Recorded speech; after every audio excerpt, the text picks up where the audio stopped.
நீங்கள் இந்த நாட்களில் உங்களோட வாழ்க்கையில் நீங்கள் பயந்த காரியத்திற்கு ஏசப்பா எனக்கு துணையாக நிற்பார் என்கிற விதமாக இயேசுவை நம்பி இந்த நாட்களில் நின்றிருப்பீங்க.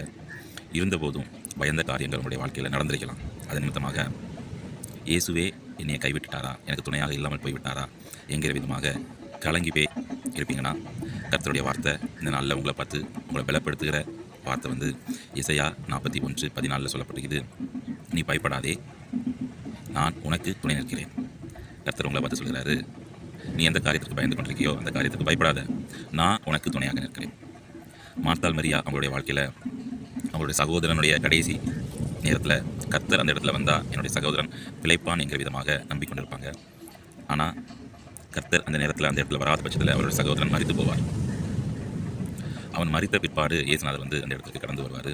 அப்போ மார்த்தாள் மரியா சொல்லுவாங்க, நீங்கள் மட்டும் நேரமே வந்திருந்தால் என்னுடைய சகோதரன் பிழைத்திருப்பான் என்கிற விதமாக கர்த்தர் வந்து அந்த முடிந்து போன காரியத்தை திரும்பவும் உயிர்ப்பிக்க செய்து லாசரை திரும்பவும் உயிரோடு எழுப்புவார். இந்த நாட்களில் நம்மளுடைய வாழ்க்கையிலையும் நம்ம பயந்த காரியம் இனி முடிஞ்சிட்டு நடந்துட்டு இனி அதன் நிமித்தமாக எனக்கு பாடு தான், உபத்திரம் தான், கஷ்டம் தான், கவலை தான் என்கிற விதமாக நம்ம சிந்தித்து கொண்டிருந்தாலும் கர்த்தர் உங்களை பார்த்து சொல்கிறார், நான் நினைக்கிறேன், நான் அந்த காரியத்தை எப்போ மாறுதலாக முடிய பண்ணணுமோ அப்போ மாறுதலாக முடிய பண்ணுவேன்.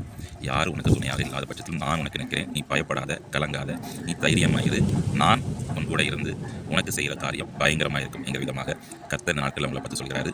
பயப்படாதீங்க, கர்த்தர் உங்களுக்கு துணை நிற்கிறார். God bless. ஆமென்.